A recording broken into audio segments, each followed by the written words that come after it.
Alright, Shalom Show. Welcome to another episode of Vocal No Enigma. You chilling with your host, with the ghost, the young guy Zeus Alchemy. And today, man, I'm rolling out this new segment I call G.E.M.s. It's basically an acronym for gifts of encouragement, empowerment, enlightenment, for mastering self or manifestation. Thank you for having me. Hey, yo, let me just say this, man. Yo, I appreciate all the comments, all the support. I know I've been gone for what, like 10 months?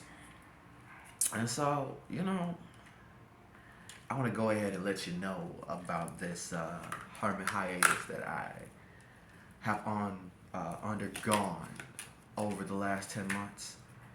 And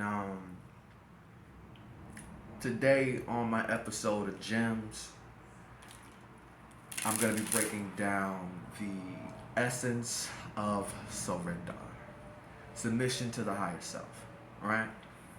And the books that I'm going to be using for today's lesson, we're going to be pulling from psychology and spirituality. And the first book that I'm going to be pulling from is Psyco-Cybernetics by Dr. Maxwell Malts. I'll go ahead and put some links from Amazon in the description so you guys can go ahead and check that book out. And I'm also going to be pulling from Silent Awakening by Eric Pepin. And Eric Pepin is another one of my favorite spiritual authors. He's the guy that wrote Handbook of the Navigator. That's another one of those books that you probably want to get that. Hell, I hope you guys have been doing okay, man. Sorry I've been gone, but I'm back in full effect. Man. And so, the essence of surrender and submission to the highest self.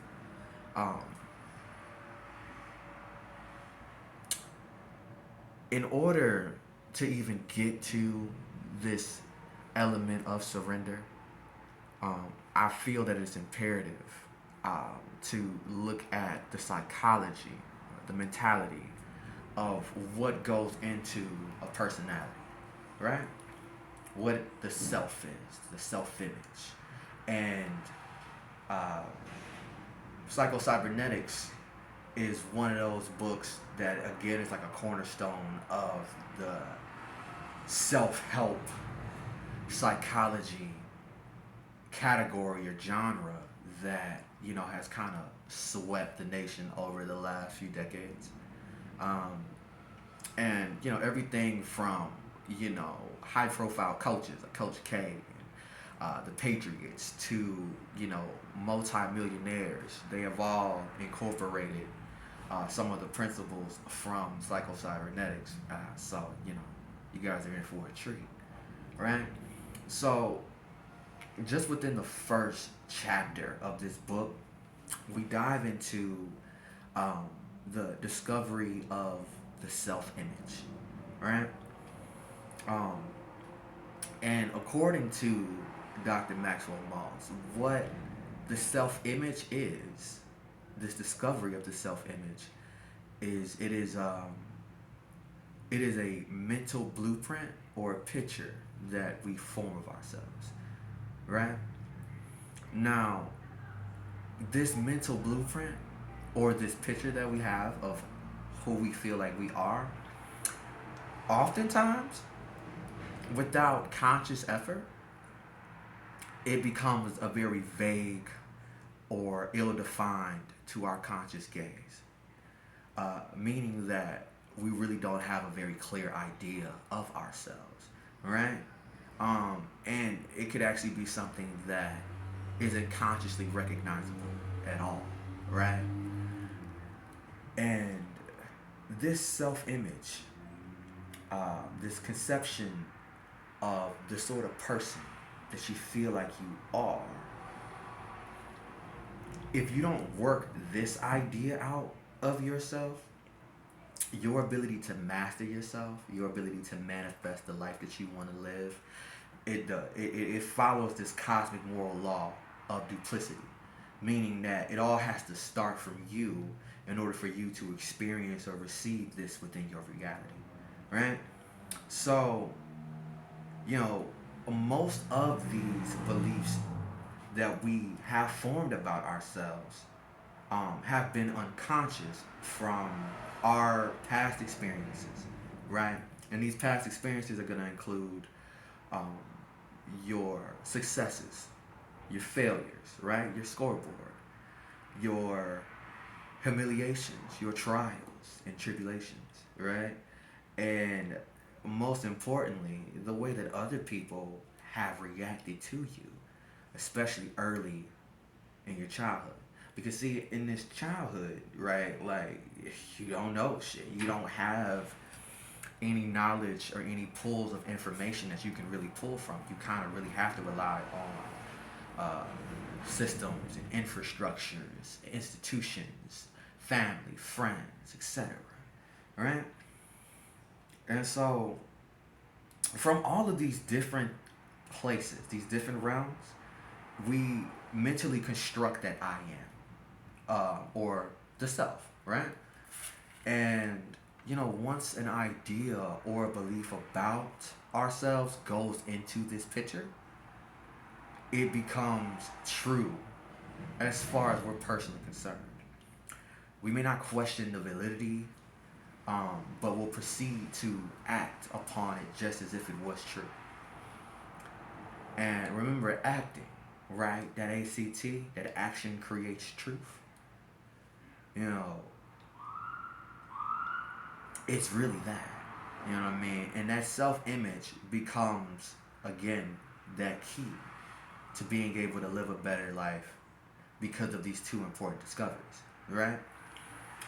This blueprint of who you feel like you are, all of your actions, all of your feelings, your behaviors, even your abilities, your skills, your talents, all of this is consistent with the self-image of who you feel like or who you think that you are, all right? And this is important and short because you will act like or you will act out the sort of person that you conceive yourself to be, all right?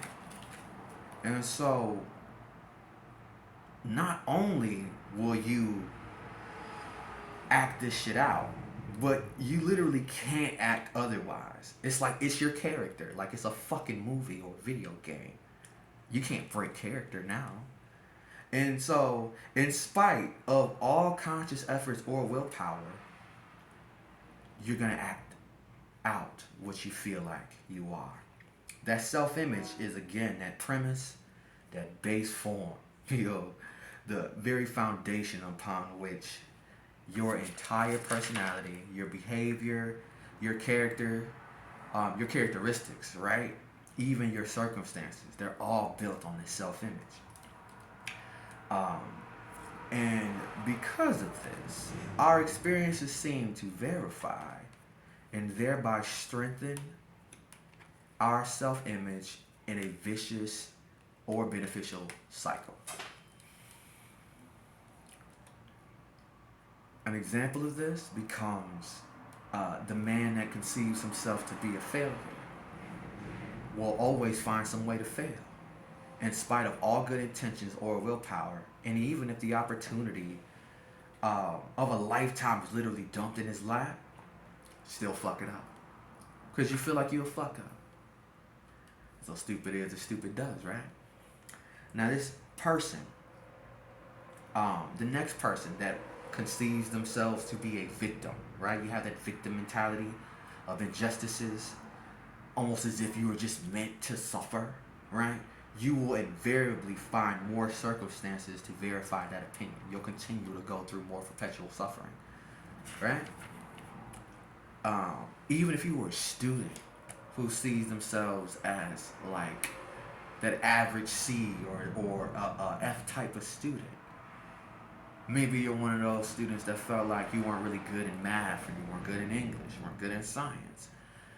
Well, by the time you get the report card and you get the F, well, now you have this objectional proof to verify the idea that you had for yourself. And this is what becomes the epitome of a self-fulfilling prophecy.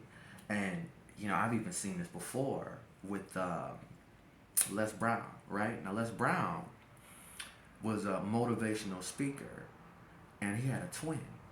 And for an early part of his life, he thought he was the dumber version of the twins. And he played that character out. Literally. Right? It wasn't until he was challenged to change the idea of who he thought he was he finally able to break out of that idea. And now niggas pay him to talk all around the fucking world. Right? And, going back to once you have that objectional proof about your failure or your inadequacies, it never quite occurs to you that the trouble that you're dealing with is all the result of how you feel about you or how you view you.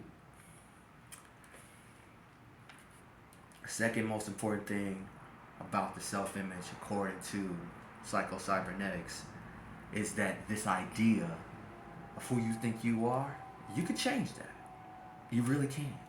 However, the reason why it's so difficult for people to do that is because nearly all efforts at change have been directed to the circumference, right? The outside of the self, rather than the center of the self. Meaning that people often employ tactics like positive thinking, all right? Affirmations, things of that nature, but they only apply that type of shit to their external circumstances, their negative habits, or their character defects, right? And therein lies your trap. Because, positive thinking, although it's effective and although it works, you can't use that to patch up or crutch the same self-image. It's almost like that Einstein, you can't solve problems. You can't come up with solutions in the same mind of the problem that created it. It's that shit.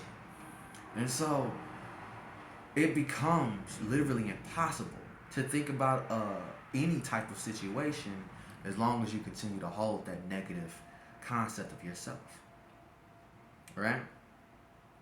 And so, again, according to this book, there's numerous experiments that have shown that once the concept of the self-image is changed, literally anything consistent with this new concept of self can be accomplished easily and without strain. And this is how you get into alignment. This is how you get into that flow state, because you've got an alignment with this new concept of self. And so now all of the actions are driving you towards the desired outcome.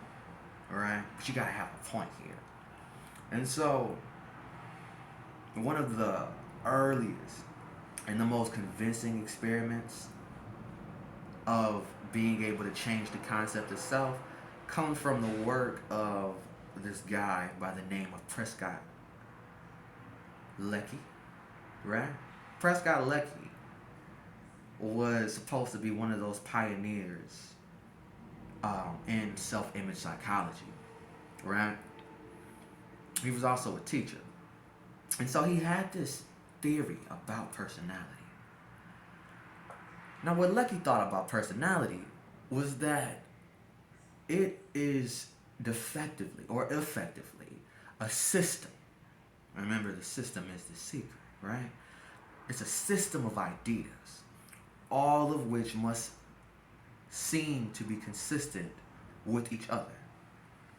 And these ideas which are consistent within this system, or rather, the ideas which are inconsistent with this system are rejected, not believed, and not acted upon. Meanwhile, ideas which do seem to be consistent with this system are acceptable. And at this very center of this system, the keystone, right? The base upon which all else of this self-image is built is what we would call the individual's ego idea, right? And this is why you have to have ego, right? And it's almost like even if you're going through the spiritual evolution, to even have an ego death, you gotta have a strong ego to begin with. You just fucking have to, right? And so, because Lucky was this school teacher, he was really able to test his theory on a lot of different students, on thousands of students. And so what his theory was that, if a student had trouble learning a certain subject, it could be because from that student's perspective, it would pretty much be inconsistent for him to learn. Like it's impossible for me to learn how to do math because I'm just bad at math, right? So what Lecky believed was that if a student could be induced to change his self-definition, his learning ability should also change, right? And so,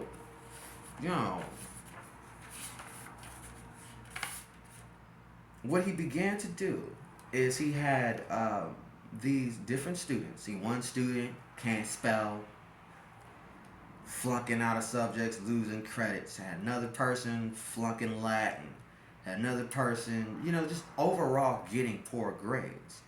And so, as he began to work with them, he realized that what he thought was true, that the trouble wasn't necessarily that these kids were dumb or lacked any basic aptitudes, but that they had trouble with an inadequate self-image. As a man thinketh, so shall he be. That's James Allen, that's the Bible said, so if you don't think you're great, you can't be great. If you think you shit, you're gonna be shit. And that's the fucking game. And so, what's really more intrinsically interesting about these experiments was that as he would communicate with these kids, he realized that they were identifying with their mistakes and their failures.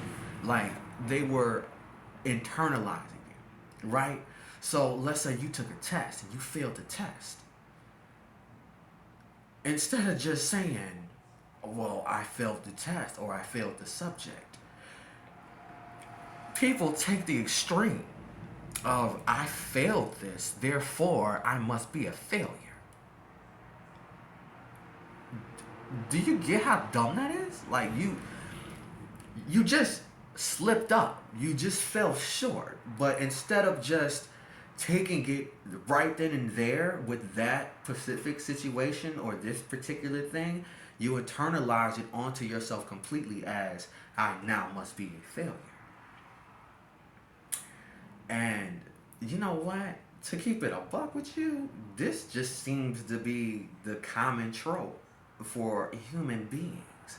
And if it doesn't happen with failure, it happens with body image, right? So even as you get into this book a little bit more, they begin to go into the body image, and one of the first things that they discovered, the first thing that they started doing research on, which was this imaginary ugliness, right? Shit reminds me of like fucking SpongeBob, right? When a nigga ate that nasty ass breakfast and his breath stank. Next thing you knew, he's talking to people and they running and shrieking, and now all of a sudden, instead of his breath just stinking, I got the ugly. And so, this imaginary ugliness, right? Or this idea of you not being as great or as beautiful or as intelligent or as whatever as you may be, it's not uncommon at all. And so they did these surveys on college co-eds, and that shit showed that like 90% of these motherfuckers were dissatisfied in some way with their appearance. Right? 90% of people that they surveyed had a negative or a dissatisfying view of themselves, right? And this becomes a roadblock for you. This is what limits you, because the people here react to this negative image of their body. They get ashamed. And then at this point, that shame transfers into fear and anxieties. And then that turns into blockages. So now you can't even really live your life or really express yourself how you want to because you think you ugly. And so, to me, it's just befuddling. Not befuddling, but like when you think about a character or one's character or one's personality literally just being a stream of different ideas, it's kind of just like that's all we are. That's all everything is. It's a bunch of ideas. But everything has to have a point. Everything has to have a center. Alright? And you know this to be true because you see a body, you see somebody die. Then what happens to the body? Right? It after rigor mortis, this shit begins to break down. It disintegrates. Because the spirit is really the glue that is holding everything together. And so the self-image, again, becomes that secret.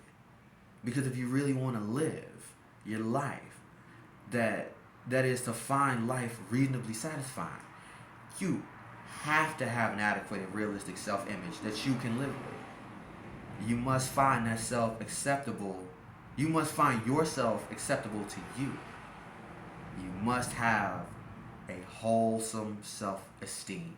You must have a self that you can trust and you can believe in. You must have a self that you are not ashamed to be, and one that you can feel free to express creatively, rather than just hide or cover up. That self-image that corresponds to reality so that you can function effectively in the real world. You must know yourself, Shelley. Both your strength and your weaknesses, and be honest with yourself concerning both. Your self-image must be reasonable approximation of you, being neither being no more than you are or no less than you are. And when that self-image is intact and is secure, you actually feel good. But when it's threatened, when you feel anxious and insecure, when it's adequate and one that you can be hopefully proud of, you feel self-confident, right? You feel free to be yourself and to express yourself when you have that adequate expression of self. You're able to function at your optimum. But again, once you feel that shame, what do people do with shame? You hide it. And rather than express it, because you're not expressing, the creative expression or your ability to be divine thought and action is inhibited. And now you become hostile, hard to get along with, bitter and jaded. And so this is why the young guy has been gone, right? Because over the course of the last 10 months, as I started this channel and I set out to add value to, whoever was looking for what's actually valuable, I began to create these videos. I began to express myself. I began to redevelop and reprogram this idea of who I was, right? And as I was going through this process, there is a certain level of purging that has to go on. It's one of those sayings about how, what do they say? A death on earth is a birth in heaven. Your old life is going to cost you your new life, or your new life is going to cost you your old life. These are very real statements. And so as I was going through this process, I found myself having to continue to walk away from what I was the most familiar with. Why? Because what I was still familiar with was inconsistent with this new idea that I was trying to create for myself. So I'm not working a job no more because you niggas don't appreciate a real motherfucker like me. I can't hang around the same friends anymore because I literally have the incapacity to just have regular surface level conversations. Meaning that I can't really do no small talk. If you ain't teaching me some shit, if I can't teach you some shit, I don't know what the fuck I'm here for. And everybody just want to have fun. Everybody just wants to play. I never felt like I was here to play. I always felt like I was supposed to be doing some shit that fucking mattered. I wasn't sure what that would be. But as I began to restructure what I thought I wanted to be, oh damn, I want to be a teacher. Damn, I want to be a leader. You know, but you can't be a leader if no one's following you. You can't be a teacher if no one wants to study from you. Right? And so my attempts to be the person that I wanted to be and taking those actions wasn't getting the reception that I thought that I needed. And so now, at this point, I gotta reevaluate why I'm playing this game to begin with. What am I here for? Am I trying to be popular? Am I trying to be, YouTube famous? Like, what the fuck am I trying to do? And so I really had to kind of recalibrate myself. I really had to figure out what I'm gonna do, right? And it was at this point that the more I tried to hold on to that old version of myself, the more I tried to hold on to my old name, the more I tried to hold on to my old friends, the more I tried to hold on to my family, the more I tried to hold on to my G.E.M. just so that I could be in my daughter's life. Like, the more that I tried to hold on to these things, shit continued to give me more and more and more and more reasons why I should just let this shit fucking go to begin with. And these were some of the hardest things that I had to do. To let go of the security of a consistent paycheck. To let go of the idea that I thought about marriage, or the idea that I had about the family, right? And I'm talking about niggas thought about raising kids since they was a kid. Now I get a kid and I can't be there now? What? Nani? You know what I mean? So at these 10 months, everything from like not knowing if I was still gonna have a roof over my head to how am I gonna be that leader? How am I gonna be that teacher? How am I gonna be that entrepreneurial? When all I have is knowledge. Or all that I have, literally everything around me is treating me as if it's not valuable. Right? I had to reevaluate who I'm hanging around and why I'm hanging around them. And because of this extra hypersensitivity of empathy, I was continuing to mold myself into what this person needs, what that person needs. Literally putting everything before me, even though I know the game. Just wired that way, I guess, right? And so this is when I finally got to the point where if I'm building myself up, if I'm working on myself, if I'm developing the necessary tools and skills and character traits to be what I feel like I'm being called to be for the people around me, yet nobody appreciates this shit, this is gonna kill me at this point. Like, I gotta let this go, right? And so, this is when I began to continue practicing the art of surrender. As I began to surrender, I began to let go of who I thought I was. Not just who I thought I was, but who I thought I was supposed to be, what I thought I was supposed to do, how I thought I was supposed to move. All of that shit had to go, right?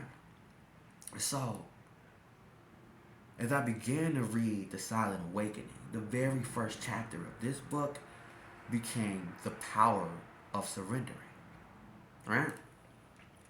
And at this point, I'm surrendering because I can't fight this anymore. The more I try to hold on to these people, the more I get burned. The more I try to hold on to these situations, the more I get burned. And so, what Pepin would begin to say about surrender was that, as a student, it was the most critical skill that you can possess is learning how to surrender. This influences the level of reception that you receive when you leave this world and how much peace you find within this life, right? And so at this point, when you really start to break down what it means to surrender, you get a lot of different misconceptions about this, because a lot of times people will feel that surrendering to something that is bigger than them becomes this form of submission, right? And even with submission, wow, very few people will understand what it truly means to submit. And what it means to submit is you have to submit, or you have to, again, just understand where you are, where your limits are, and if you can't surpass this, this is bigger than you. You're gonna have to bow down a little bit, right? And so, in these spiritual terms, the act of surrendering becomes the absolute, right? It is pretty much just the defining point of the spiritual awakening. And so at this point, I have no choice but to trust spirit. I'm not finna work. I can't hang around these people. I outgrew them. What the fuck else I'm gonna do? So I let it go, right? And within this act, this becomes an action of trust and of faith. And through this action of trust and faith, it becomes an expression of the absolute inner beauty within a human being. It's not supposed to be easy. It's supposed to be one of the most difficult things for somebody to do. Because remember that ego ideal that we talked about in Psyco-Cybernetics, that ego is there to protect you, right? And so with ego, it will protect you even from change, whether the change be good or bad. This is why it's so hard to change your ideas about people, for people to change their ideas about you. Once a person feel like they know you, they feel like that's all that you are. And that's not all that anyone is, because we always continue to grow and change, especially if we want to. And so, in the spiritual sense, again, you become, when you surrender, you're surrendering to the very source, the God, the universe that has created this holographic reality. You basically, you give this over to that, right? And when you understand again that this whole image of what you have from self is from society, and most of the time society is devoid from the morals, the higher cosmic morals. Because once you break down those morals, once a man doesn't have any morals, you're liable to do anything to survive. You're liable to do anything for money. You'll cheat, steal, rob, whatever. Because you don't have any standards to stand on. And remember, standards are what with championships. It's not the coaches, it's not the tactics, it's the standards by which you are going to allow or unallow a circumstance to be in effect, right? And so, you know, what Pepin would go on to say at this point is that these same pessimistic views that a person can have about themselves demonstrates that poor sense of security in the relationships, the finances, or the personality. And so when I speak about surrendering at this point, when you understand that that self-image is based off of your, not your nature, but your nurture, the environment by which you found yourself in, when you're able to really recognize that, you know, like everything from whether you were black or minority to, you know, how you feel you need to act as a man or as a woman, or how one should act with the type of sexual orientation that one might have. Like once you get down to the nitty gritty that all of this shit is a series of perpetuated ideas that you've chosen to accept on an unconscious level of, I guess I'm gonna run with it, I ain't got nothing else.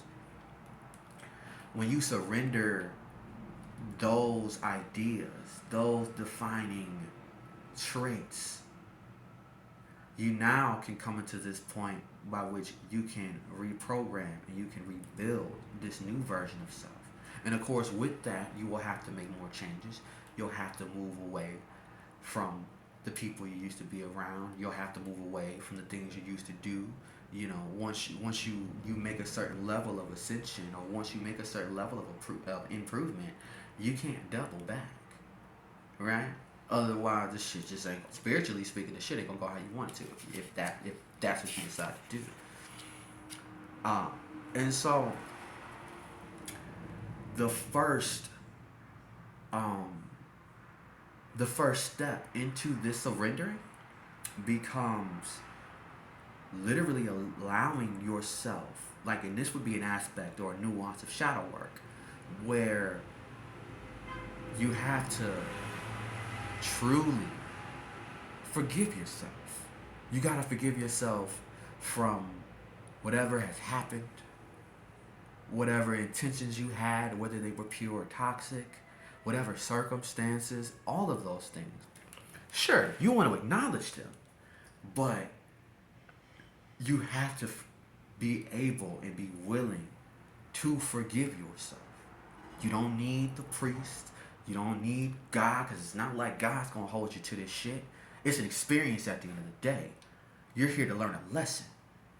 But you can't continue to move forward unless you're truly able to forgive yourself. And this should be a lot easier for you to forgive yourself when you understand that even if you do want to practice this 100% ownership, that goes on an overstanding of you set aside these different lessons and these different circumstances so that you can rise and so that you can grow from it. But as it stands now, the understanding becomes you don't really have too much of a say in how this happens once you get here.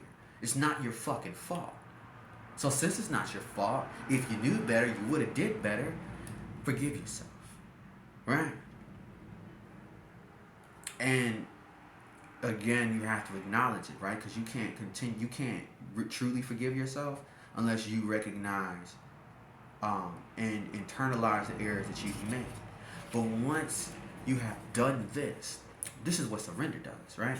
What surrender will do for you is, because this shit is vibrational at the end of the day, these experiences, right? And remember, the experiences that build the self-image, your past experiences of your successes, your failures, your triumphs, and the way that people will react to you, as well as your humiliations.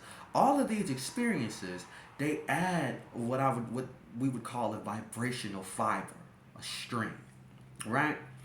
And if you pay attention to something like Power versus Force, where you see this emotional spectrum of, you know, love to, you know, hate, or everything in between, all of these different emotional spectrums, they're almost like a ladder, right? They're always like steps, meaning that you have to experience everything from the high to the low, or rather from the low to the high, so that you can have a more holistic or a more whole or holy perspective overall of what's really happening. And so each and every one of these experiences are set and intended to trigger you in a certain type of way because they are building and refining the soul in your dimensional body. Right? And so the problem with a lot of these triggers is that stress, what does it do? It presses you, makes you depressed, right? There's a certain level of weight that comes with shame and guilt. These things begin to weigh on the psyche. They begin to weigh on the spirit. This is why you can see people without the proper posture, or people that walk with their heads low. This begins to weigh down on you. And it is only through the act of surrendering and allowing that to just be the experience, right? Not internalizing these failures as because you failed that you're a failure versus you just slipped up. Like once you're able to release that, it allows you to become more lighter and brighter in frequency. And so you kind of have to have this interlay of shadow work and light work, where the light work becomes, if you're going to use positive affirmations or positive thinking, not only do you have to have the actions, right? Because intention plus action equals magic, right?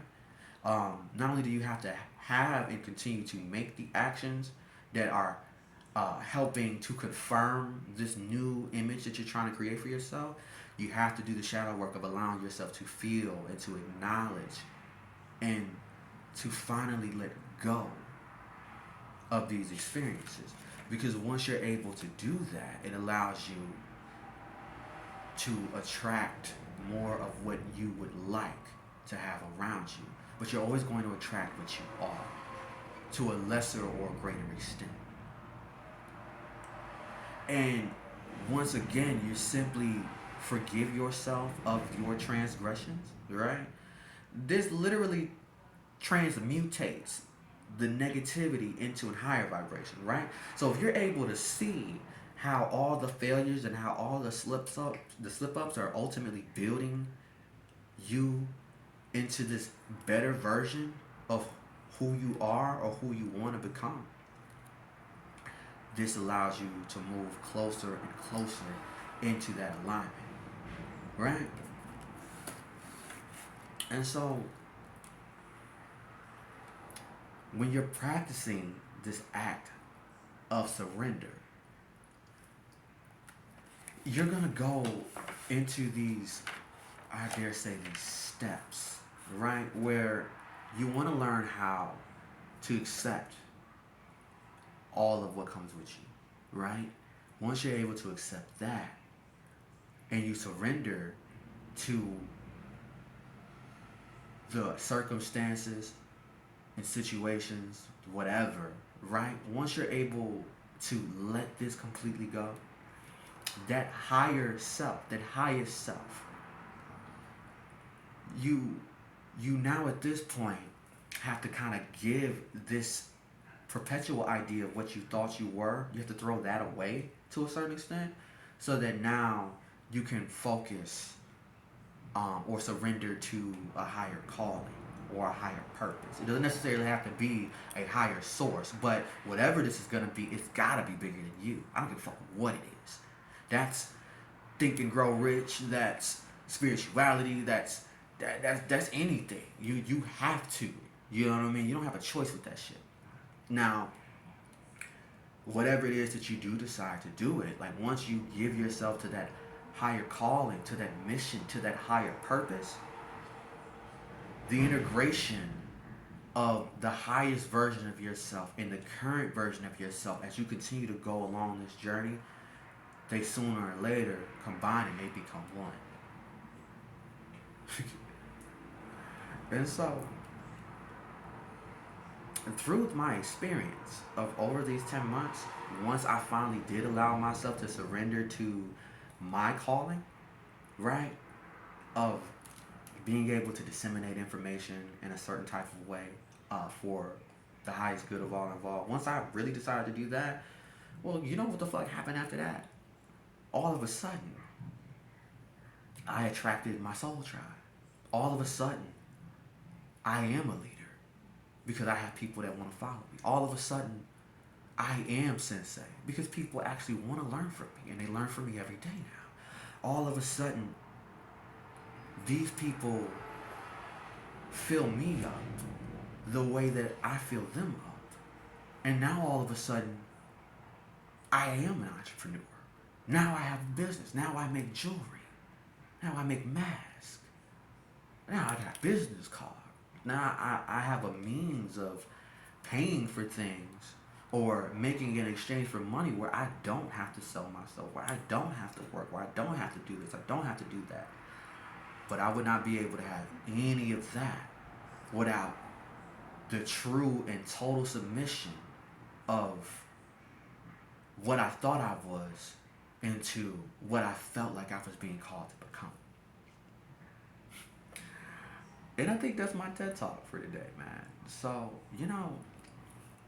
I deeply encourage you guys to pick up the Psycho-Cybernetics. I definitely encourage you to pick up the Silent Awakening. I